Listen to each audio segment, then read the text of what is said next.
সুরঞ্জিত সেনগুপ্ত বাংলাদেশ স্বাধীনতার শুরুতে বাংলাদেশের জন্মলাভের পরে যে সংবিধান প্রণীত হয়েছিল সেই সংবিধান প্রণয়ন কমিটির একজন অন্যতম সদস্য, গুরুত্বপূর্ণ সদস্য এবং সর্বশেষ যে পঞ্চদশ সংশোধনী আনা হয়েছে সেই কমিটিরও কো-চেয়ারম্যান ছিলেন। সেই বর্ষিয়ান রাজনীতিবিদ আমাদের মাঝে আর নেই। আমাদের জনতন্ত্র গণতন্ত্র তাকে শ্রদ্ধা জানিয়ে আমরা শুরু করছি। আমাদের অতিথি দুজন আমার সাথে রয়েছেন, সাবেক চিফ হুইপ অধ্যক্ষ আব্দুল শহীদ এমপি এবং আমাদের সাথে যুক্ত হবেন বর্ষিয়ান বিএনপি নেতা মওদুদ আহমেদ। সুরঞ্জিত সেনগুপ্ত, বললাম আসলে যে সেই দেশটির ৪৫ বছরের দেশ, শুরু থেকে শেষ পর্যন্ত সংবিধান, জাতীয় সংসদের কার্যপ্রণালী, বিধি, কত কিছু, সব কিছুর সাথেই সম্ভবত সুরঞ্জিত সেনগুপ্ত জড়িত। তার অনেক কথা আমাদের কাছে রয়েছে, আমরা সেগুলো শুনবো। তার হারানোর পরে অনেকের অনেক ধরনের যে কষ্টের কথা সেগুলো জানবো। আপনি কমপক্ষে ২৬ বছর সংসদে আপনি তার সাথে ছিলেন, তিনি ছিলেন আরও বেশি সময়। আপনি টানা ২৬ বছর সর্বশেষ। সেই ২৬ বছরের স্মৃতিচারণ কিভাবে শুরু করবেন? তার রাজনীতি দিয়ে, তার সংসদ জীবন দিয়ে, আপনি যেভাবে চান। ধন্যবাদ আপনাকে। আসলে আজকে এরকম একটা পরিবেশ পরিস্থিতিতে নিউজ 24-এ আমাকে আমন্ত্রণ করেছেন একজন সত্যিকার অর্থে বর্ষিয়ান রাজনীতিবিদ, সফল রাজনীতিবিদ এবং আমার জন্মভূমি সিলেট অঞ্চলেরই তিনি একজন প্রখ্যাত পরীক্ষিত রাজনৈতিক ব্যক্তিত্ব, বীর মুক্তিযোদ্ধা এবং এই পার্লামেন্টে আমি বলবো তিনি পার্লামেন্টারি পলিটিক্সের লিগেসির একটি মাইলস্টোন হিসেবে তাকে আমি আমার দৃষ্টিভঙ্গি থেকে আমি বলতে পারি। আমার সুযোগ হয়েছে, আমি যখন ৬ দফা এবং ১১ দফা আন্দোলনে সিলেটের ছাত্র লীগের রাজনীতিতে আমি অলমোস্ট ১১ বার সংগ্রাম পরিষদের আমি একজন সদস্য ছিলাম, নেতৃত্বে ছিলাম। তখন ওনারা নেপের বা ন্যাশনাল আওয়ামী পার্টির রাজনীতির উদীয়মান নেতা হিসেবে তাকে আমার দেখার সুযোগ হয়েছিল। সেই সুবাদে তার সাথে আমার পরিচয় হয়েছিল। আমি কিন্তু তখন ভাবতেও পারি নাই যে আমি সংসদে ওনার একজন সহকর্মী হব। যাক, রাজনীতির ধারাবাহিকতায় আমি বঙ্গবন্ধু আদর্শের একজন সৈনিক হিসাবে মাননীয় প্রধানমন্ত্রীর নেতৃত্বে আমি দীর্ঘদিন ধরে, যেহেতু তিনি আমাকে মনোনয়ন দিয়েছেন এবং তারই মনোনয়নের সুবাদে টানা ২৬ বছর ধরে এই পার্লামেন্টে আমি আছি এবং এই পার্লামেন্টে তাকে আমি বিরোধী দলের সদস্য হিসাবে আমি এবং বাবু সুরঞ্জিত সেনগুপ্ত, যিনি আজকে আমাদের মধ্যে থেকে চলে গিয়েছেন, আমি তার আত্মার প্রতি শোক জানাচ্ছি এবং শোকসত পরিবারের প্রতিও সমবেদনা জ্ঞাপন করছি। তার সম্বন্ধে বলতে গেলে আমরা মনে হয় যে বেশ দীর্ঘ সময় হবে, সময় লাগবে, তাও হয়তো অনেক কথা বলা যাবে না। সংসদীয় পদ্ধতির রাজনীতিতে তিনি কিন্তু সফল একজন ব্যক্তিত্ব। সংবিধান, কার্যপ্রণালী, বিধি এবং বাংলাদেশের বাইরের যে সমস্ত সংবিধান, ইন্ডিয়া বলেন, আমেরিকা বলেন, ব্রিটেন বলেন, ব্রিটেনের যদিও লিখিত কোনো শাসনতন্ত্র নাই, তারপরেও ব্রিটিশ পার্লামেন্টের যে সিস্টেম, ওখানেও আমি ম্যানেজমেন্ট স্টাডি করেছি পার্লামেন্টারি সিস্টেম। উনিও বিভিন্ন সময় ওখানে গেছেন, আমরা একসাথেও গেছি, আমরা সিপিএরও বিভিন্ন অনুষ্ঠানে আমরা একসাথে শেয়ার করেছি। ওনার একটি গুণ ছিল পার্লামেন্টারি পদ্ধতিতে ওনার যে ভূমিকা, শেয়ারিং করতো সব কিছু। যেমন এই সংসদে অনেক আইন, আমি তো চিফ হুইপ হিসাবে বিরোধী দলের চিফ হুইপ, সরকারের চিফ হুইপ, সরকারের হুইপ এবং সংসদ সদস্য হিসাবে বিরোধী দলের যে ভূমিকা, উনিও একইভাবে বিরোধী দলের ছিল। আওয়ামী লীগের রাজনীতি উনি ৯৬ সালে যখন আসে, তখন তাকে পেয়ে আমরা আরও একটি সংসদীয় পদ্ধতির রাজনীতিতে একটু শক্তির যোগান বাড়ে, সমৃদ্ধ হলেন হয়। তো সেই কারণে তিনি সংবিধান বিশেষজ্ঞ, দক্ষ একজন পার্লামেন্টারিয়ান হিসেবে তার যে ভূমিকা এবং পার্লামেন্টের ডিবেট যাকে বলেন, ডিবেট কিন্তু শুধু বক্তৃতা করা নয়, একটা সিস্টেম, পার্লামেন্টের একটা সিস্টেমের উপর, সাবজেক্টের উপর একটা প্রোডাক্টিভ কিছু প্রজেকশন থাকতে হবে কথার মধ্যে, যেটা যেন একজন শ্রোতা বা এই যে সংবাদ মাধ্যম যারা লিঙ্কেজ করে, আমাদের যারা কনস্টিটিউয়েন্ট বা ভোটার বা দেশের যারা সমাজে যারা বসবাস করেন, সুনাগরিক হিসাবে হোক আর যেই হোক, এই জিনিসটার মধ্যে কিন্তু একটা মেসেজ থাকতে হবে তার ডিবেটে। সেই ডিবেটগুলোয় তিনি অংশগ্রহণ করে অনেক সময় সরকারের পক্ষেই হোক, বিরোধী দলের পক্ষেই হোক, বিরোধী দলের বিপক্ষেই হোক, তার বক্তব্যগুলো কিন্তু একটা পার্লামেন্টারি ডিবেটকে প্রাণবন্ত করে তুলত। হয়তো কারো পছন্দ লাগতো না, সেটা হলো পার্লামেন্টারি ডিবেটের নিয়ম। আমি অনেক সময় অনেক কথা বলি, একটা বিলের আপত্তি যখন পার্লামেন্টে উত্থাপিত হয়, সেখানে বিরোধী দলের পক্ষ থেকে আপত্তি করার বিধান আছে rules of প্রসিডিওরে।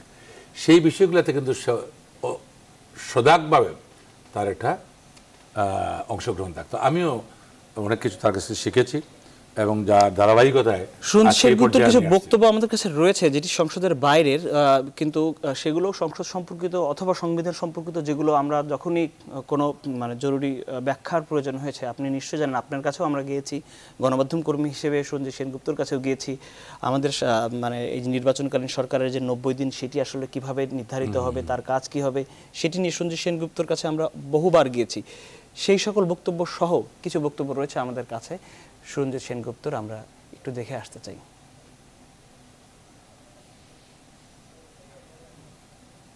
11th amendment, 12th amendment। মানুষ একজন বর্ণাঢ্য ব্যক্তিত্ব। আমার কাছে এখনো মনে হয় যে নাম্বার 1-কে আমরা হারালাম। চারদিকে শূন্যতার হাহাকার অনুভব করছি। এর শূন্যতা সহজে পূরণ হবে এটা মনে করা। এটির কোনো সাংবিধানিক ভিত্তি নেই। এটি তোলা সত্যি দেশকে সবাইকে বিব্রত করার বিষয়। সঙ্গে সঙ্গে ইলেকশন কমিশন সিনে এসে যাবে, তাকে তখন শিডিউল ডিক্লেয়ার করে দিতে হবে। শিডিউল ডিক্লেয়ার করার পরে প্রাইম মিনিস্টার এই ক্ষমতা রাখেন কি না, যে পরে তিনি বললেন যে না, ডিজলভ করো, ওইটা না। এই 90 দিন ঠিক আছে, বাপুরাম সাপুরে কেন হলো না, এটা আমরাই কি করব। ভালো ভালো 3 পিস স্যুট ছাড়া পরেন না, তো তাদের চেহারার যখন দেখা যায় যে খুবই উজ্জ্বল, কিন্তু রাস্তাঘাট এত মলিন হবে, এটা তো কেউ আশা করে। বিরোধী দলের নেতারা এটা এনজয় করেন, আমরাও যারা সরকারি দলে থাকি আমরাও এনজয় করি। এই যে সংসদকে ভালো লাগা, ভালোবাসা এবং উপভোগ করা, এটি নিশ্চয়ই আপনি তার বক্তব্য শুনছিলেন। সে সংসদটাকে তার জীবনের একটি অবিচ্ছেদ্য অংশ মনে করেছিল। আপনি জানেন যে 70-এর নির্বাচনে তিনি তখন বিরোধী দলের একজন প্রাদেশিক পরিষদের সদস্য ছিলেন। বাংলাদেশ স্বাধীন হওয়ার পরে যখন কনস্টিটিউশন মেম্বার হইলেন, তিনি বঙ্গবন্ধু যখন দেশে ফিরে আসলেন, তখন সংসদ যখন চলত, তখন তিনি বিরোধী দলের একজন সদস্য হিসাবে সংসদে কথা বলতেন এবং বঙ্গবন্ধুই তাকে অনুপ্রাণিত করতেন। একতা পার্টি থেকে, হ্যাঁ, একতা পার্টি থেকে। তো তখন তিনি বঙ্গবন্ধু অনুপ্রাণিত করতে বলতেন, তাকে বলতে দাও। এবং বোধ করে আরেকটি কথা বলা হতো যে ছোট দলের বড় নেতা। তো সেই কারণে বঙ্গবন্ধু কিন্তু তাকে এই সুযোগ করে দিয়েছিলেন যে পার্লামেন্টারি ডিবেটে তার অংশগ্রহণ করার পথকে তখন প্রশস্ত করা হয়েছিল এই জন্য যে বিরোধী দলের মাত্র কয়েকজন সদস্য হাতে গোনা। সেটা কার বিরোধী দল কি, মানে কমপক্ষে পার্লামেন্টারি সিস্টেমে হলো 10 জনের কম হলে কিন্তু পার্লামেন্টারি গ্রুপ হয় না, সেখানে ওনারা কয়েকজন ছিলেন মাত্র। সেই সুবাদে তার তখনকার থেকে যে এই পর্যন্ত আসা ধারাবাহিকতা, এই যে কথাগুলো কনস্টিটিউশনাল বিভিন্ন অ্যাসপেক্টে, যখন এই যে 15th অ্যামেন্ডমেন্ট, আমাদের যে 11th অ্যামেন্ডমেন্ট, 12th অ্যামেন্ডমেন্ট, তারপরে এই যে 16th অ্যামেন্ডমেন্ট, যেখানে বিচার বিরোধী অপসারণের জন্য, ইমপিচমেন্টের জন্য, আবার সেই 72-এর সংবিধানে আমরা আর্টিকেল 96-এ যখন আমরা ব্যাক করি, সেখানেও কিন্তু একটা সুন্দর ভূমিকা ছিল।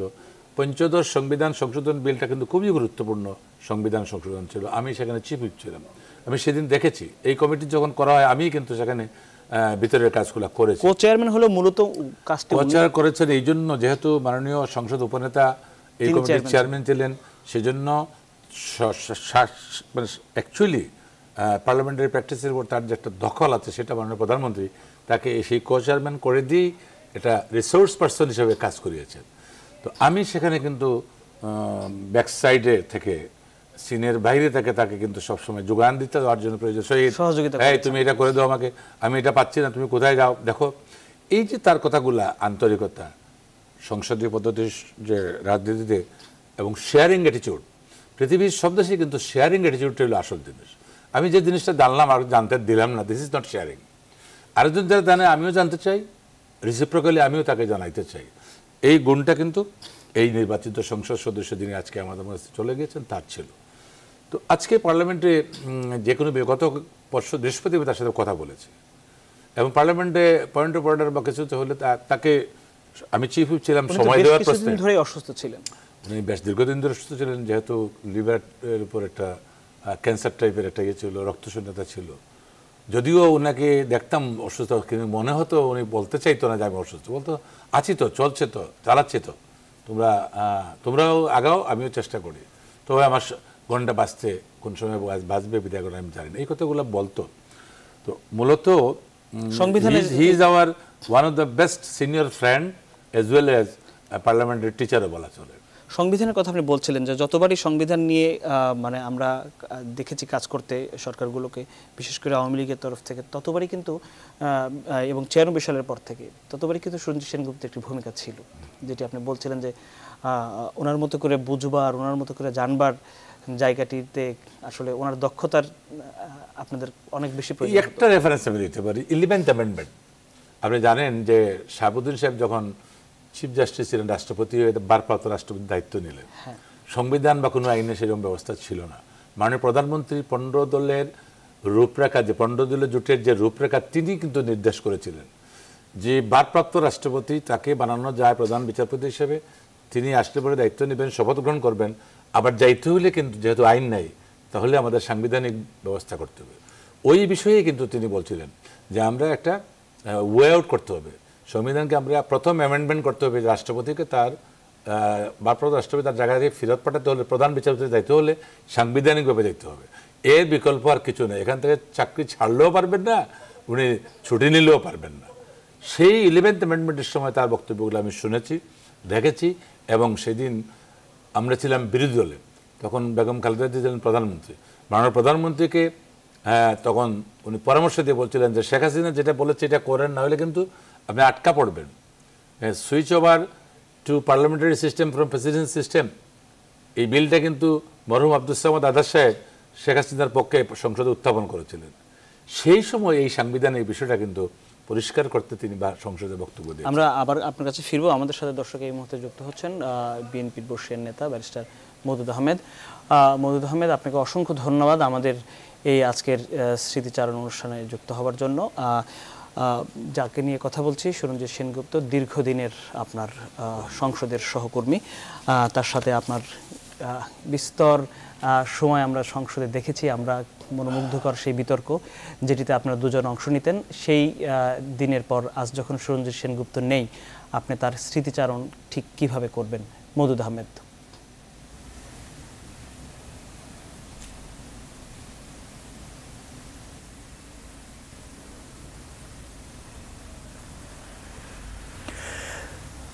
সুরঞ্জিত সেনগুপ্তের মৃত্যুতে আমি ব্যক্তিগতভাবে শোকাহত। তার সঙ্গে আমার পরিচয় প্রায় 50 বছরের। আমাদের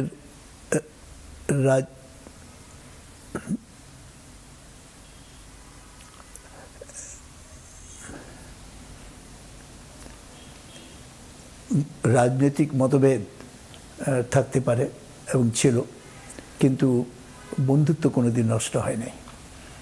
এবং আমরা দুজনই পার্লামেন্টে, এটা আবার এখানে আবার বলা হচ্ছে কেন?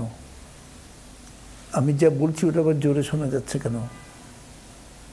আচ্ছা, তো যাই হোক, তো সুরঞ্জিত সেনগুপ্ত পার্লামেন্টে মানে আমাদের দেশের রাজনীতিতে, এই বিশেষ করে বাংলাদেশ স্বাধীন হওয়ার পর সুরঞ্জিত সেনগুপ্ত একটি অনন্য অবদান রেখে গেছেন। এই জাতীয় রাজনীতির পর্যায়ে আজকে রাজনীতিবিদদের সংখ্যা খুবই কম, এবং এই অল্প সংখ্যক রাজনীতিবিদদের মধ্যে সুরঞ্জিত সেনগুপ্ত ছিল অন্যতম। মুক্তিযুদ্ধে আমরা একসঙ্গে কাজ করেছি, এবং দেশ স্বাধীন হওয়ার পর বিভিন্ন পর্যায়ে সুরঞ্জিত সেনগুপ্ত একটি গুরুত্বপূর্ণ ভূমিকা পালন করেছেন। 72 সালে যে সংবিধান হয়, সেই সংবিধানে তিনি একজন, এই যে কমিটি ছিল সে কমিটির একজন সদস্য ছিলেন। সেই সংবিধান প্রণয়নে বা রচনায় সেনগুপ্তর একটা বিরাট অবদান ছিল। এবং এরপরে পরবর্তী পর্যায়ে যত দেশে রাজনৈতিক আন্দোলন হয়েছে, সে বিরোধী দলে থাকুক বা যখন সরকারি দলে ছিল, তখনও একজন স্পষ্টবাদী রাজনীতিবিদ হিসেবে তিনি নিজেকে প্রতিষ্ঠিত করেছিলেন। তার মেধা, তার বিচক্ষণতা, তার বুদ্ধিমত্তা আমরা পার্লামেন্টে তার নজির পেয়েছি। পার্লামেন্টে আমি বক্তব্য রাখলে আমার বক্তব্যের জবাব অনেক সময় সুরঞ্জিত সেনগুপ্ত, অনেক সময় না সব সময় দিতেন, সেই বিরোধী দলে হোক আর সরকারি দলে হোক। এবং এখানে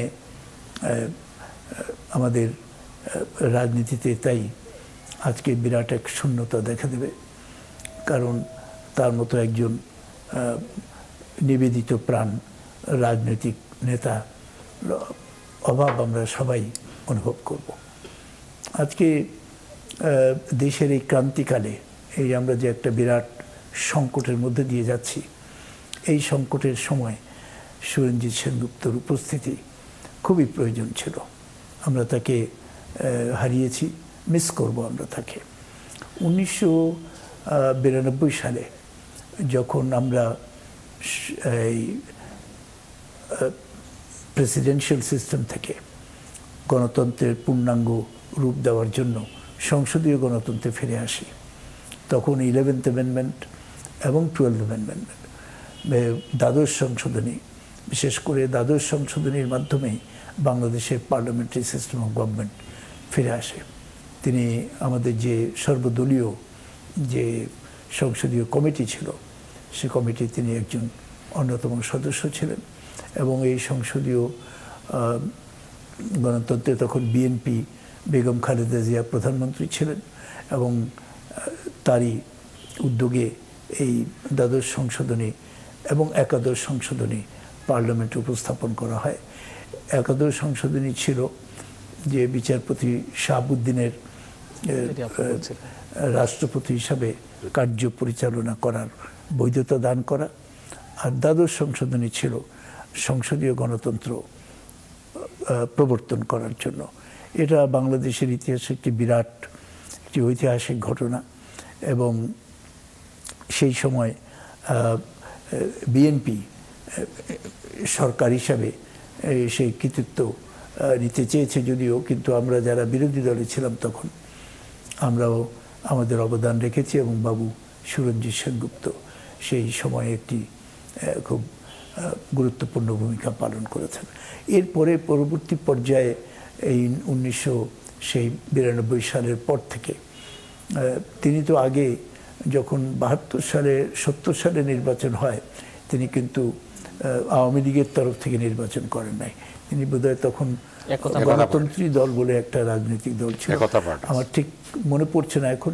তিনি সেই দলের থেকে তিনি নির্বাচিত হয়েছিলেন। এরপর যখন তিনি আওয়ামী লীগে যোগদান করেন, সেখানেও তিনি আওয়ামী লীগের তিনি প্রেসিডেন্ট মেম্বার ছিলেন। তারপরে এই শেষ উনি মৃত্যুর আগ পর্যন্ত তিনি আওয়ামী লীগের উপদেষ্টা মণ্ডলীর সদস্য ছিলেন, এবং দলে ভেতরে এবং পার্লামেন্টের ভেতরে এবং পার্লামেন্টের বাইরে তিনি সবচেয়ে সোচ্চার ছিলেন, এবং অনেক সময় নিজের দলের সমালোচনাও করেছেন, নিজের দলের মন্ত্রীদেরও সমালোচনা করেছেন। সেই জন্য তাকে অনেক সময় বিপদেও পড়তে হয়েছে। কিন্তু তারপরেও আমি মনে করি যে সুরঞ্জিত সেনগুপ্ত আমাদের দেশের রাজনীতির অঙ্গনে একটি দৃষ্টান্ত হয়ে থাকবে। ব্যারিস্টার মুহিউদ্দিন আহমেদ, আপনি যেটি বলছিলেন যে সংসদে আপনার কথার উত্তর প্রায় সর্বক্ষেত্রেই বাবু সুরঞ্জিত সেনগুপ্ত তিনিই দিতেন, এবং তেমন একটি বক্তব্য আসলে আমাদের কাছে রয়েছে, আমরা সংগ্রহ করেছি যে আপনার একটি বক্তব্যর প্রেক্ষিতে উনি সংসদে বক্তব্য রেখেছিলেন। সেই বক্তব্যটি দেখে এসে আবার আমরা আপনার কাছে ফিরতে চাই। মওদুদ সাহেব একটা জিনিস সবাই মানবেন, উনি লিখতে গেলে সত্য কথা বলেন, অন্তত হাফ ট্রুথ বলেন। আসলেই তো চিরসুখী জন ভ্রমে কি কখন ব্যথিত বেদন বুঝিতে পারে, কি যাতনা বিষে কবু আসি বিষে দংশিনী যারে, আসি বিষে আমারে ধ্বংসিছে আর ওনারে ধ্বংসিছে। আমি আবারও ব্যারিস্টার মুহিউদ্দিন আহমেদের কাছে যেতে চাই। আপনি যেটি বলছিলেন যে সেই শুরু থেকেই 70-এর নির্বাচন, তারপরে বাংলাদেশ হওয়া, সেই সংবিধান কমিটি, তারপর থেকেই আপনারা মুখোমুখি, এবং আমরা খুবই ভালোভাবে জানি যে আপনারা দুজনই বাংলাদেশের প্রতিষ্ঠা লগ্নে গুরুত্বপূর্ণ দায়িত্ব পালন করেছেন, সেই সময় থেকে আপনারা দুভাগে বিভক্ত হয়ে পড়েছিলেন ধীরে ধীরে। তারপরও সংসদে আপনাদের মধ্যে এই সম্পর্ক, সংসদীয় সম্পর্ক কিভাবে রচিত হয়েছিল আবারও একটু জানতে চাই ব্যারিস্টার মওদুদ আহমেদ।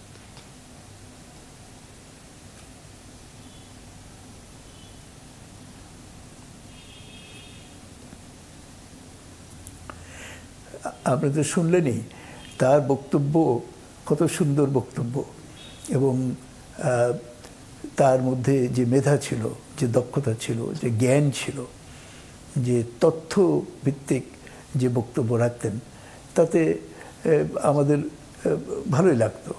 এবং আমি তো সবসময় তাকে অ্যাডমায়ার করেছি, এবং তিনিও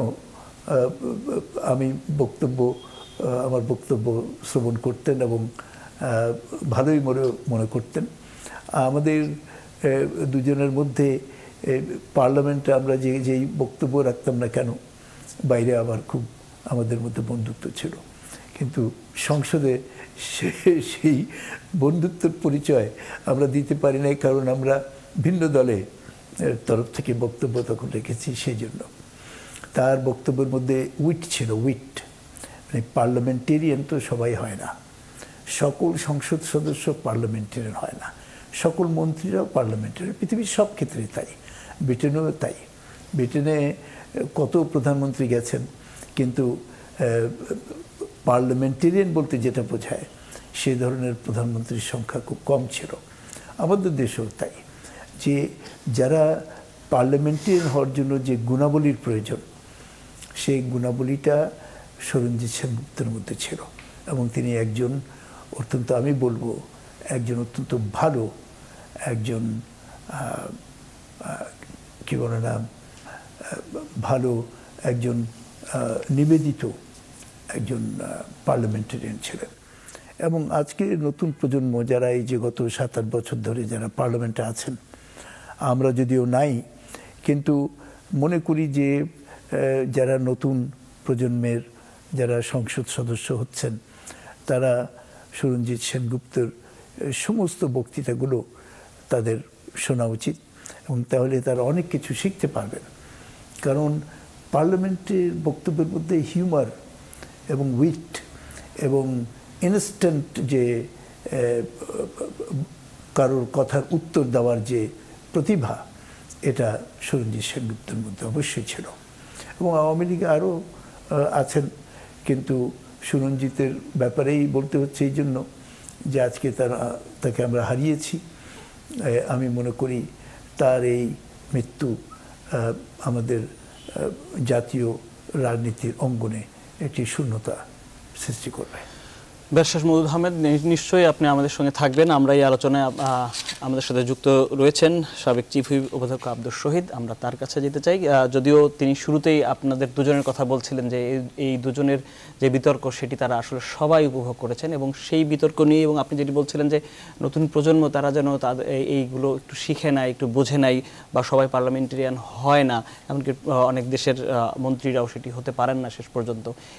এই আলাপটাই আরেকটু করব, আপনি নিশ্চয়ই আমাদের সঙ্গে থাকবেন, এবং যখনই প্রয়োজন মনে করবেন আমাদের সঙ্গে আপনি যুক্ত হবেন আশা করছি। অধ্যক্ষ আব্দুর শহীদ, যেটি ব্যারিস্টার মওদুদ আহমেদ বলছিলেন যে এক ধরনের অভাববোধ তৈরি হচ্ছে, তার মানে কি এই পার্লামেন্টেরিয়ান, আপনি নিজেও একজন গুড পার্লামেন্টেরিয়ান, আমরা জানি, আমরা দেখেছি আপনি বিরোধী দলের সময় চিফ হুইপ ছিলেন, সরকারি দলের চিফ হুইপ ছিলেন। আস্তে আস্তে কি সেই জায়গাটি আমরা হারাতে বসেছি, বা হারাচ্ছি কিনা, বা কি করার? ধন্যবাদ। দেখুন, আসলে একটু আগে আমিও ব্যারিস্টার মওদুদ আহমেদ একজন, আমি বলবো পার্লামেন্টারিয়ান। উনি যেখান থেকে, যে দল থেকেই পার্লামেন্টে অংশগ্রহণ করেছেন, এসেছেন, সেখান থেকেই তার ভূমিকা পার্লামেন্টারি প্র্যাকটিসের জন্য অত্যন্ত, আমি বলবো যে একটা রিসোর্সফুল এরিয়াতে তিনি কাজ করেছেন। আমরা তাদের ডিবেটটা, সুরঞ্জিৎ সেনগুপ্ত যেভাবে কথা বলতেন, ব্যারিস্টার মওদুদ যেভাবে কথা বলতেন, উভয়ের মধ্যে যেটা পার্লামেন্টারি ডিবেট হইতো, আনসারিং হইতো, কোয়েশ্চেনিং হইতো, এগুলো কিন্তু আমরা এনজয় করতাম। যদিও আমরা ওনাদের চেয়ে অনেক জুনিয়র এই সমস্ত ক্ষেত্রে, আলোচনায়, জ্ঞানে, মেধায়, কিন্তু ওনাদের ডিবেটগুলো আমরা ফলো করতাম। এখান থেকে আমরা যে পার্লামেন্ট যেটা ইনস্টিটিউশন, সেখানে শিকার যেটা সুযোগ, সেটা কিন্তু আমরা সুযোগ নেওয়ার চেষ্টা করতাম। তো আজকে এই প্রশ্নটা যে একজন লোকের আজকে এই যে প্রয়াণ, একজন বিশিষ্ট পার্লামেন্টারিয়ান হিসাবে, যে কথাটা আমাদের সিনিয়র পার্লামেন্টারিয়ান মহোদয় সাহেব বলেছেন, আমিও একমত যে এটা পূরণ করা অত্যন্ত দুরূহ কঠিন কাজ। তবে যারা নবাগত বা যারা পার্লামেন্টে আসছেন, পার্লামেন্টারিয়ান হওয়াটা খুব কঠিন এবং জটিল কাজ। হ্যাঁ, আমরা কিন্তু দেখছিলাম যখন সুরঞ্জিত সেনগুপ্ত মওদুদ আহমেদকে লক্ষ্য করে কথা বলছিলেন, তখনও কিন্তু উনি হাসছিলেন, মওদুদ আহমেদ হাসছিলেন। এটাই পার্লামেন্টের ডিবেটের এটা নিচ্ছিলেন ফিচারস এন্ড ক্যারেক্টারিস্টিক্স। জি, আমরা বিভিন্ন দেশের পার্লামেন্টে আপনি দেখেছেন, ব্রিটিশ পার্লামেন্টে prime minister two prime minister কথা সামনাসামনি হয়, অনেক কাছে, হ্যাঁ একদম সামনাসামনি হয়, সেখানে কিন্তু ওই ডিবেটই হয়। তো সেই হিসাবে ওনার যে অভিজ্ঞতা বা সেনবাবুর যে অভিজ্ঞতা, এটা কিন্তু অস্বীকার করার কারো উপায় নেই। আমি নিজেও ওখান থেকে শেখার চেষ্টা করেছি। বেশ কিছু পার্লামেন্টারিয়ান যারা আমাদের মধ্যে আজকে নেই, আমি তাদের কাছ থেকে অনেক কিছু শিখেছি, পেছনে পেছনে হাঁটছি। রুলস অফ প্রসিডিওরকে কীভাবে কোন দ্বারায় এক্সারসাইজ করলে আমি কথা বলতে পারবো, সেটাও আমি শেখার চেষ্টা করেছি। আজকে এই অভাবটা আমাদের বোধ হচ্ছে, তার কারণ এই সমস্ত বিজ্ঞ পার্লামেন্টারিয়ান, সবাই তো পার্লামেন্টারি হয় না, এদের বিদায়ের কারণে কিন্তু আমি জানি না এইটা পূরণ হওয়ার জন্য নবাগত বা যারা উদীয়মান সংসদ সদস্য হিসেবে আসছেন, অবশ্যই তারা শিক্ষিত মেধাবী, কিন্তু চর্চার যদি সঠিক না হয়, শিক্ষার যদি পথ, যারা যাচ্ছেন এরা কিন্তু মেন্টর আমাদের, এরা আমাদেরকে শিখিয়ে যাচ্ছেন, আমরাও অনেকটা এগিয়ে গিয়েছি। কিন্তু কতখানি আপনি নিজেই বলছেন, আপনি আমরা জানি আপনি 26 বছর ধরে আছেন এবং 5বার, কমপক্ষে 5বার আপনি নির্বাচিত সংসদ সদস্য।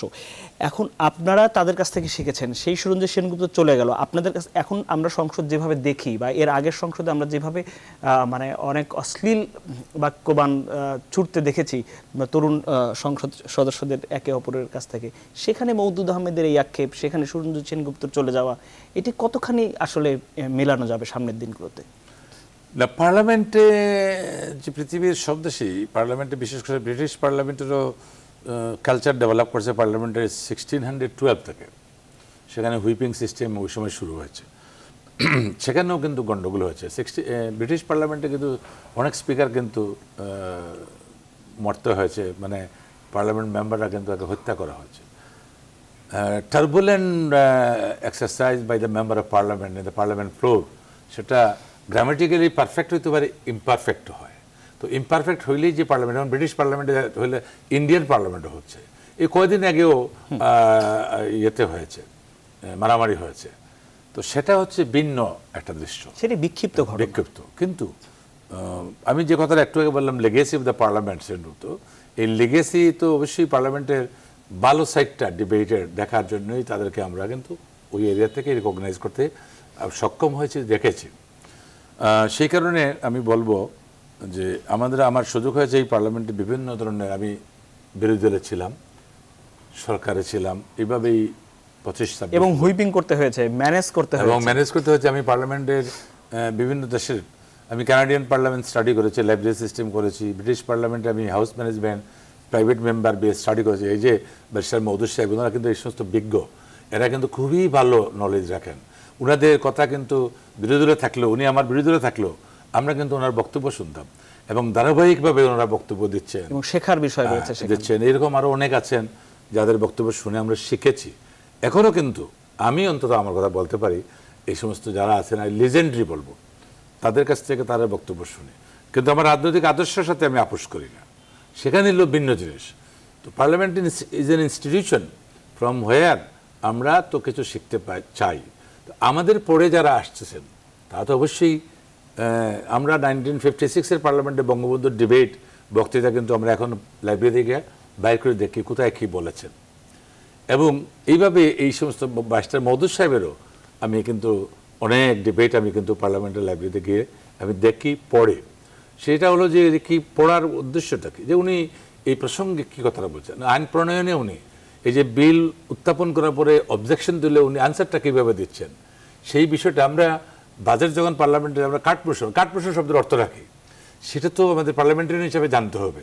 এবার আমি কাঠপ্রসন দিলাম, সে অ্যামেন্ডমেন্ট দিলাম, আমি নিজেই জানলাম না। একজন বলতেছে যে মাননীয় স্পিকার, আমি এই যে এই বিলে অ্যামেন্ডমেন্ট দিয়েছি, বিল তো কার্যকর হওয়ার কোনো তারিখ নাই বিলের মধ্যে। তো এই পার্লামেন্ট মেম্বারকে আমরা, তাকে জানেন না এটা বলা আমাদের উচিত হবে না, সে জানা উচিত যে রাষ্ট্রপতি অ্যাসেন্ট না দেওয়া পর্যন্ত এই বিল, ওই যে লাস্টে সেফটি ক্লজ থাকে, সেখানে বলা থাকে অবিলম্বে কার্যকর হইবে। কখন হইবে? মহামান্য রাষ্ট্রপতি সাইন করার পরে অ্যাসেন্ট দেওয়ার পরে ফেরত আসবে, গেজেট হবে, তারপরে অবিলম্বে কার্যকর হবে, প্রবিধি অনুযায়ী কি করা না করা হবে। এখন যে জানে না সে কিন্তু অ্যামেন্ডমেন্ট দিয়ে বসে আছে, এবং মহোদয় সাহেব এখানে আছেন, তিনি ভালো বুঝছেন। অ্যামেন্ডমেন্ট বলছে যে ডেট দেওয়া হয় না, এটা তো বিল সঠিক হয় নাই। এই বিষয়টাও জানার জন্য তাকে শিখতে হবে, বুঝতে হবে, এবং এই সমস্ত অভিজ্ঞ পার্লামেন্টারিয়ান বা বিলগুলা, সরকারি বিল বেসরকারি বিলের পার্থক্য কি সেটা যদি পার্লামেন্টারিয়ান হইতে হয় তাহলে বুঝতে হবে।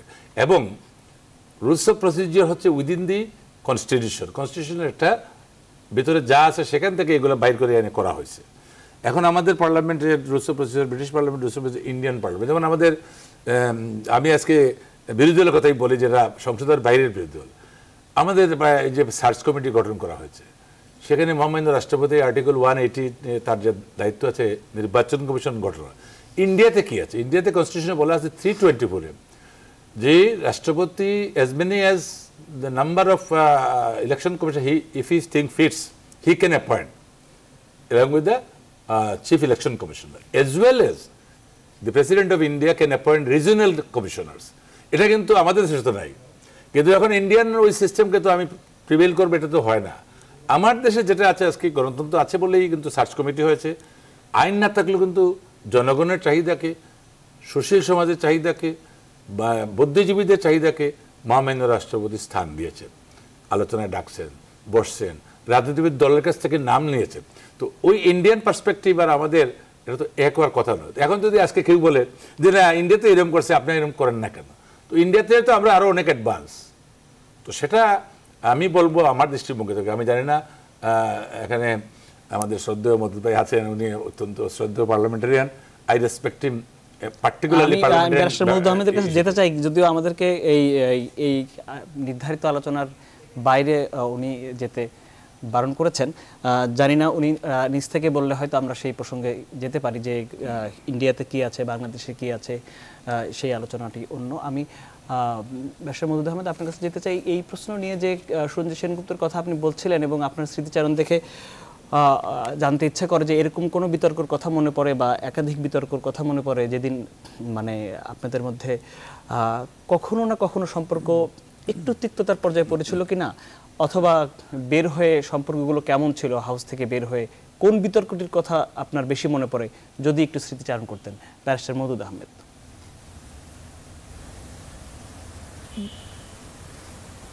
না, সেটা কখনোই, সেটা তার সংসদে তার বক্তৃতার প্রেক্ষাপটে আমাদের মধ্যে কোনো তিক্ততা কোনোদিন সৃষ্টি হয় নাই।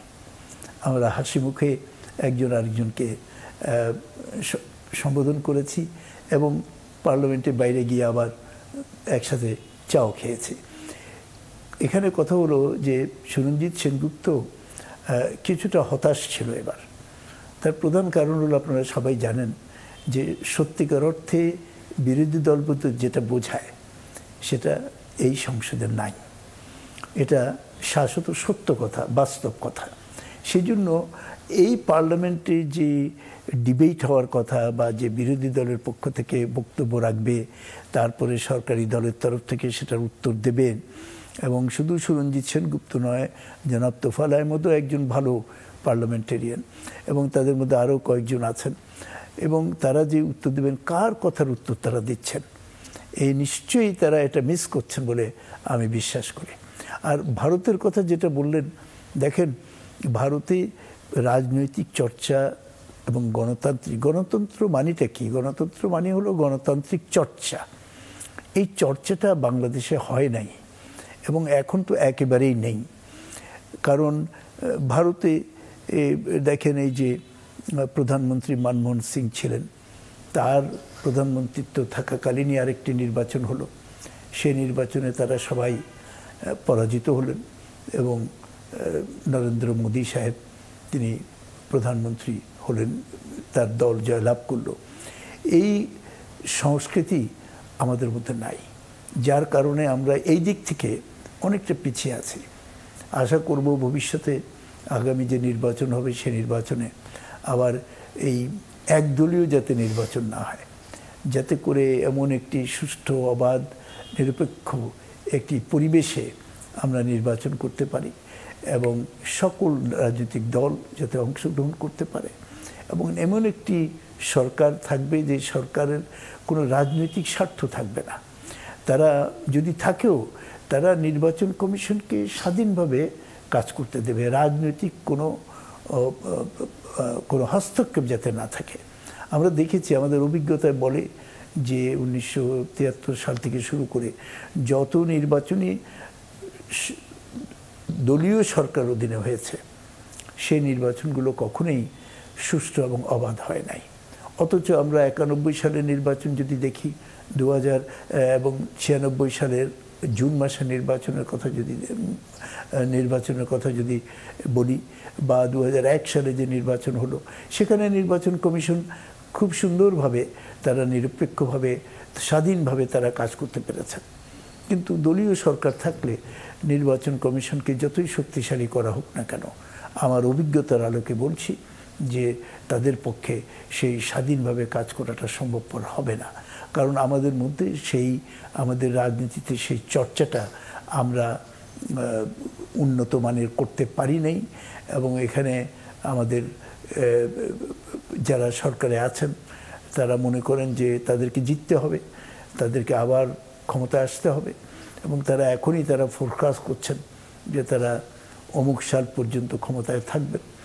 এটা ঠিক নয়, এটা সঠিক নয়। আমাদের বাংলাদেশে দেখেন সব কিছুই আছে আমাদের, কিন্তু আসল যে মূল্যবোধ, সে মূল্যবোধটা আমরা হারিয়ে ফেলছি। যে আইনের শাসন বলতে কি বুঝাই, স্বাধীনতা, বিচার বিভাগের স্বাধীনতা বলতে আমরা কি বুঝাই, এগুলো সব সংজ্ঞা পরিবর্তন হয়ে যাচ্ছে। এটা জাতির জন্য মঙ্গলজনক নয়। আজকে সুরঞ্জিত সেনগুপ্তকে এই জন্য মিস করব যে এইসব ব্যাপারে যদি আমরা সরাসরি আলাপ করতে পারতাম, আলোচনা করতে পারতাম। আমরা ফিরছি আবারও আপনার কাছে এবং অধ্যক্ষ আব্দুল শহীদের কাছে সুরঞ্জিত সেনগুপ্তর স্মৃতি নিয়ে। অধ্যক্ষ আব্দুল শহীদ, আমাদের একটা বিরতি নিতে হচ্ছে। দর্শক আপনারা যারা সাথে ছিলেন নিশ্চয়ই থাকবেন বিরতির পর।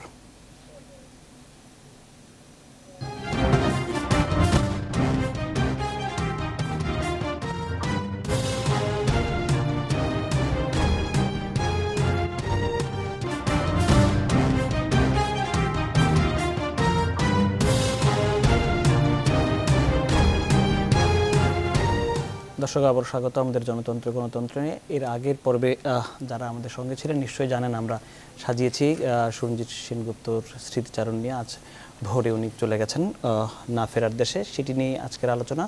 আমাদের দুজন অতিথি রয়েছেন, আমার বাম পাশে রয়েছেন উপাধ্যক্ষ আব্দুল শহীদ, আওয়ামী লীগের সংসদ সদস্য, এবং রয়েছেন আমাদের সাথে গুলশান বাসা থেকে যুক্ত রয়েছেন ব্যারিস্টার মওদুদ আহমেদ, বিএনপির বর্ষীয়ান নেতা। আপনাদের দুজনকে অসংখ্য ধন্যবাদ। যে কথা ব্যারিস্টার মওদুদ আহমেদ বলছিলেন, আপনি তারপরে আপনার কাছে আসার পালা আমার, আপনার বক্তব্য শুনতে চাই। দেখুন, সেনগুপ্ত আজকে আমাদের মধ্যে নেই, তিনি একজন বিজ্ঞ পার্লামেন্টারি হিসেবে তাকে নিয়ে তার স্মৃতিচারণ করার জন্যই আমরা এই সুযোগে আমি বিএনপির স্ট্যান্ডিং কমিটির অন্যতম সদস্য, বিজ্ঞ পার্লামেন্টারিয়ান, উনার কথা এবং আমার কথার মধ্যে একটা কি বলে স্মৃতিচারণমূলক আলোচনা হচ্ছে। তার মধ্যেও কিছুটা রাজনীতি চলে আসছে, বলতে রাজনীতিবিদদের নিয়ে আলোচনা হচ্ছে। সেনবাবু কিন্তু রাজনীতিবিদ, কিন্তু তার মধ্যে গণতন্ত্রের কথা যখন আসছে, গণতন্ত্র কিন্তু আসলে এটা একটা ফিলসফি, দর্শন, এবং সেই দর্শনটা তখনই এনজয় করে মানুষ যখন কথা বলতে পারে, সমালোচনা করতে পারে। পলিটিক্যালি একটা কথা আছে, when the politicians are they are engaged in they are in conflict, politicians are there when they are in conflict they may recourse in the street.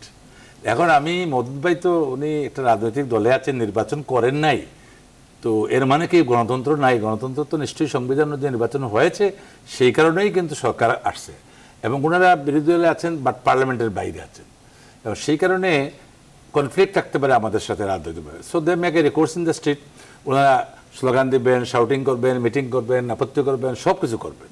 তো this is what a nature of democracy prevails in the country.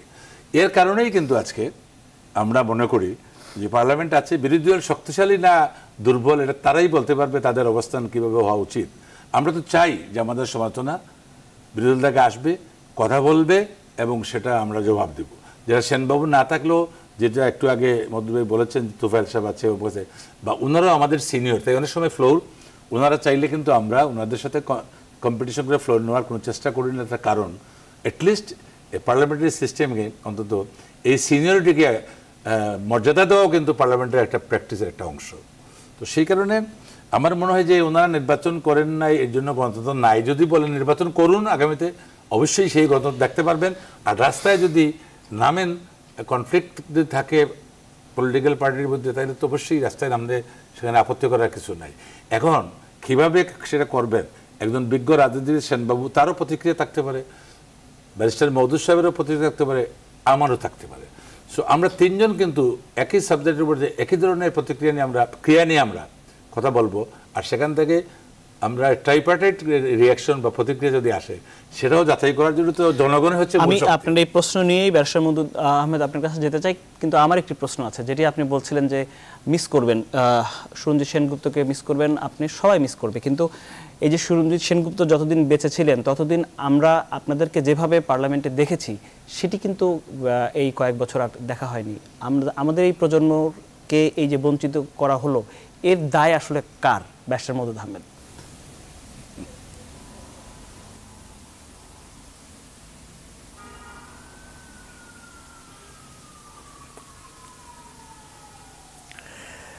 আমি তো বলবো যে দায় সম্পূর্ণভাবে এইখানে চলে আসছে, আবার বিতর্ক চলে আসবে।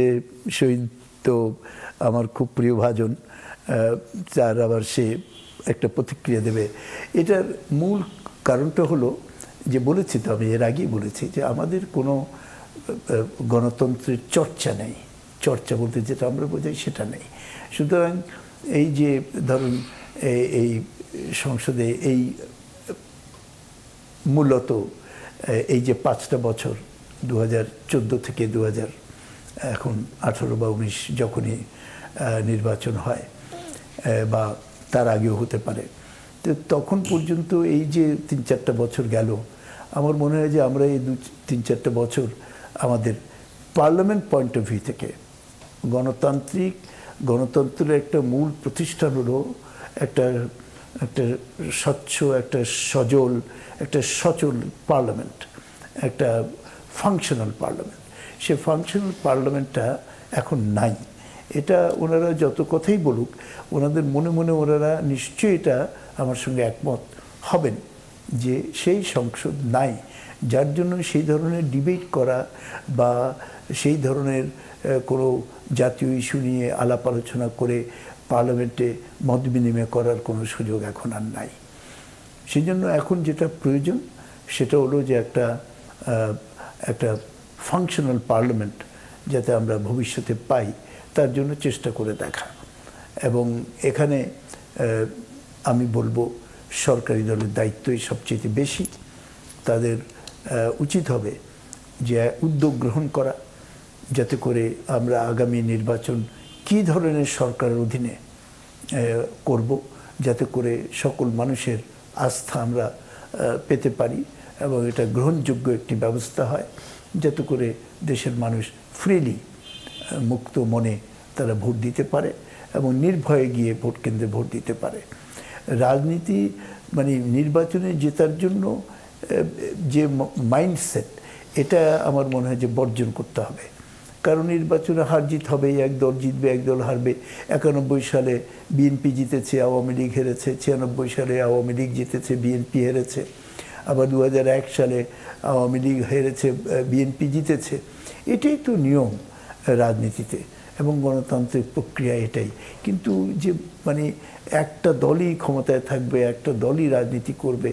আর উনি আমাদেরকে বললেন যে গণতন্ত্র আছে, উনি তো হয়তো জানেন না যে আমাদেরকে সভা সমিতি করতে দেওয়া হয় না, এমনকি মানববন্ধন করতে দেওয়া হয় না, এমনকি শান্তিপূর্ণ কোনো অনুষ্ঠান করতে দেওয়া হয় না। যেমন এই যে 7ই জানুয়ারিতে, 5ই জানুয়ারি উপলক্ষে 7ই জানুয়ারিতে আমরা একটা জনসভা করতে চেয়েছিলাম, কিন্তু আমরা অনুমতি পাইনি। তো যেখানে অনুমতির উপরে নির্ভর করে গণতন্ত্র, সেটাকে তো আর গণতন্ত্র বলা যায় না। ব্যারিস্টার মওদুদ আহমেদ, আমাদের অনুষ্ঠানের শেষের দিকে আমরা একটি প্রশ্ন আপনার কাছে করতেই চাই। প্রসঙ্গটি আপনারাই তুলেছেন যে সার্চ কমিটি গঠিত হয়েছে এবং তাদের এখন পর্যন্ত যে পদক্ষেপ, আপনি বলছিলেন যে নির্বাচনকালীন একটি সরকার কেমন হবে তার উপরও নির্ভর করবে, কিন্তু তার আগে তো যেহেতু কমিশন, নির্বাচন কমিশন, এবং তার জন্য গঠিত হয়েছে সার্চ কমিটি, সেটির পদক্ষেপ বা কর্মকাণ্ড সম্পর্কে যদি আপনার মূল্যায়ন দিয়ে আমাদের আজকের অনুষ্ঠানের শেষ বক্তব্য রাখতেন ব্যারিস্টার মওদুদ আহমেদ। আমি সুযোগ পাবো তো কিছু। হ্যাঁ,